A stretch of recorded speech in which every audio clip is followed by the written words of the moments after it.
Hi everyone and welcome back to my channel. For those of you who are new to my channel, I am Sarah, the teacher behind It's a Teacher's Life by Sarah O. Thank you so much for stopping by. Today's video is going to be part of the first year of teaching tag that has been going around.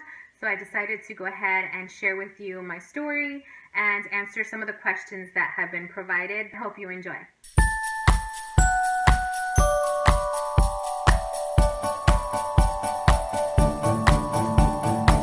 Also, before I get started, I wanted to let you know that I will have links down below. You can click on show more if you're watching from the computer, or if you're watching from your phone or other device, you can click on the arrow that's right beside the title. You can click on that button and it'll give you all the links to all my other social media accounts, as well as any links that I mention in this video. Without further ado, let's get started. Oh, and one more thing, I promise. So as I was reading through the questions, I started to think about my first year story, and I'm telling you, there's good, bad, ugly, and beautiful.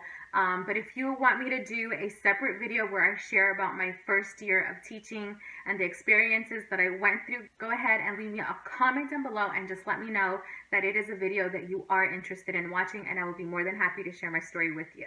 The first question is, what was your worst moment in your first year of teaching? So to give you a little bit of background, I started teaching in 2010 and Common Core had not come to our county just yet, or to our state, I should say. So we were lugging around these curriculum in these huge binders. Like the binders were like this thick, and depending on the subject, it ranged in thickness. So the reading language arts one was the biggest. Was it? Yeah, the reading language arts one was the biggest. Now in my first year of teaching, I was teaching 4th and 5th grade reading language arts. I was also teaching social studies to both groups. So whenever I had to plan, if I wanted to take it home, which was most of the time because I didn't have my own classroom, I was part-time, I had to lug it around. So yes, I was rolling a carry-on luggage to work back and forth because no teacher bag could fit the bigness of these binders. So at any rate, every day I would carry this carry-on. However, one day I decided not to bring it in.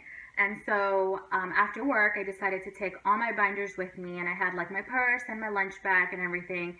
And I remember being a little frantic that day. I didn't have the best day with the kids. And then I was like, gosh, now I have to go plan, and it's already 6 o'clock in the evening. So I took everything with me. This was very early on in the school year. So I had all my binders right here in front of me. I felt like a high school nerd walking around with my books. And at one point or the other, I must have left the binder on top of my car. So let me fast forward to the next day, which was Tuesday morning, which is when we had our staff meetings. So we had our hour-long staff meeting, and I was oblivious to anything that may have happened or anything that was wrong. The principal announced at the very end to everyone that someone had left a binder in the parking lot. Strange and embarrassing as it was, I was looking around and I was like, who was that? It wasn't me. Totally didn't dawn on me that I had left this binder in the parking lot, because I wouldn't have known how.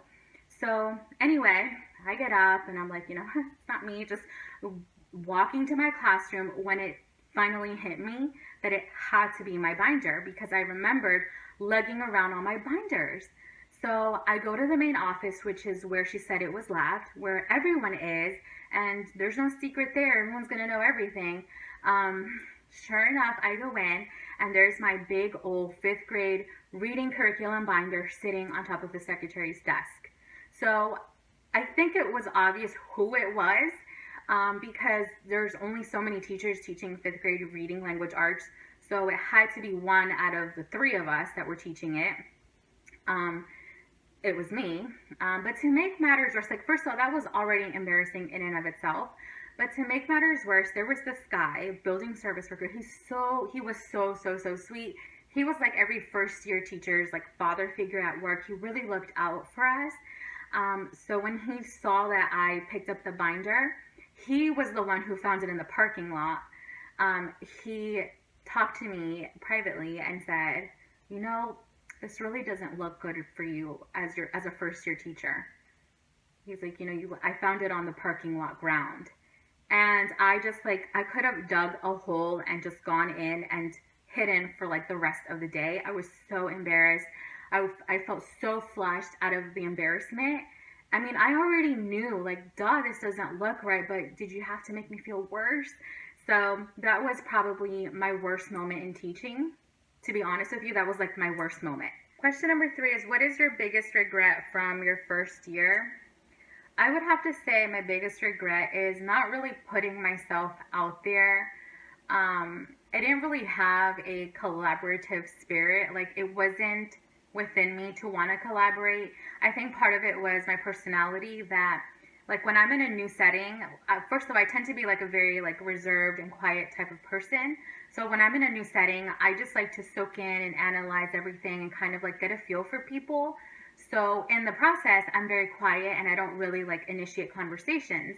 Um, I feel like I've changed throughout the years, like professionally, I've grown in that sense. I mean, I'll say that I did receive help from, like the reading specialist, math content coach, the reading focus teacher who really like mentored me. I definitely took to them because they came and looked for me or like they reached out to me. But I really didn't have it within me to initiate that with anyone else. I did share a room with a partner teacher, and she was very sweet. She had very good intentions, but I found her to be very overwhelming. So I didn't really seek her help. And it just kind of like her style just really didn't fit my needs. Nothing personal against her. She was a very sweet person.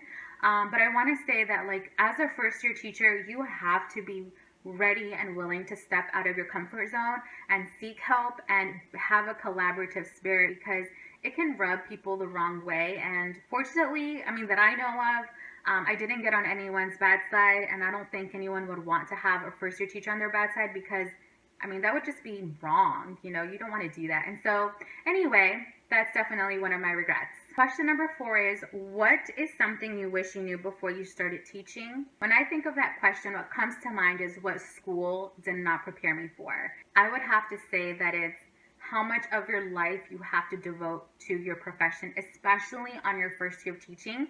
And that is not necessarily a bad thing. I'm not trying to be harsh. It's just part of the reality, and it's something that you should know going into it and you should be ready to do, especially in your first year of teaching, maybe even your second year of teaching, or any time you decide to do something new within the realm of education. Like if you switch grade levels or if you switch schools, you have to get ready to kind of revamp things and change your thinking and your style to kind of fit the needs of where you are and the students that you have. All of that takes time. Sometimes it'll take money. Not that it has to, but if you're willing to and you have the means and you want to, put some money into like revamping your classroom, all of that is part of like your devotion to your profession and how you want things to work for you and your students. Question number 5 is, what advice would you give to a first year teacher? So I have like a lot of advice, but if I were to just focus on one thing, I would say, geez, there's just so much. I feel like it all just kind of weaves together.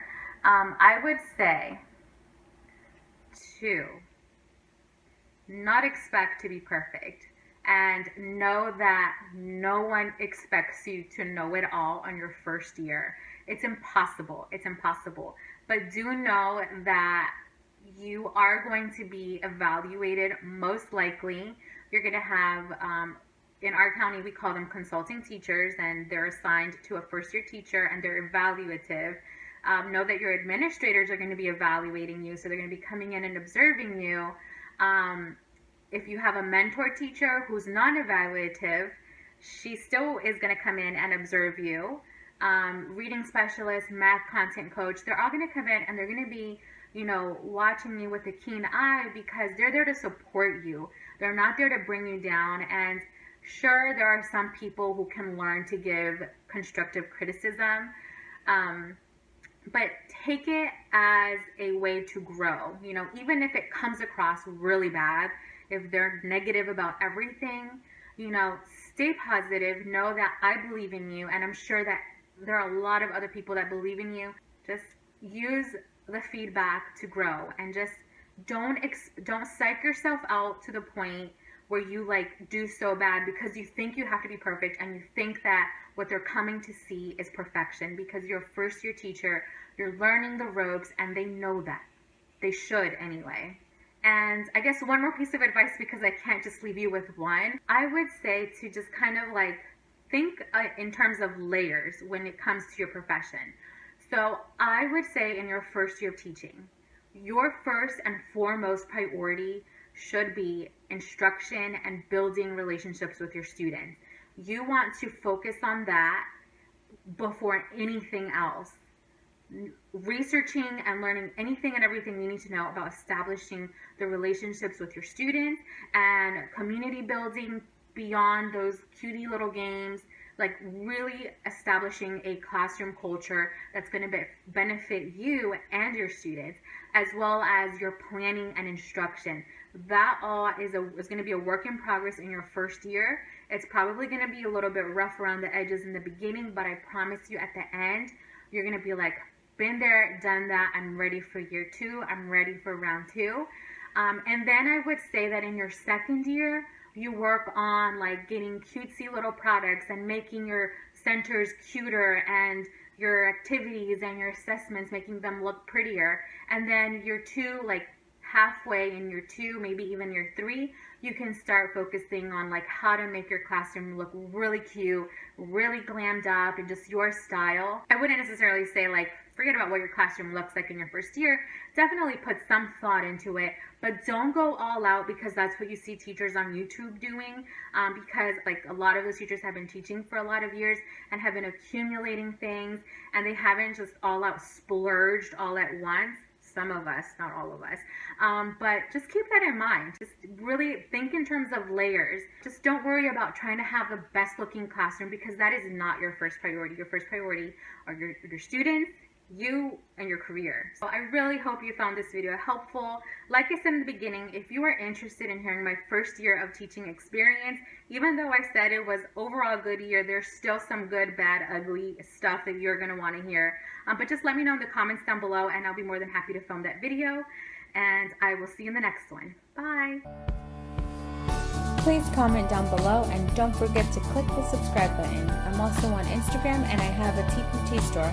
I'll have all the links down below so that you can check them out. Just click on show more.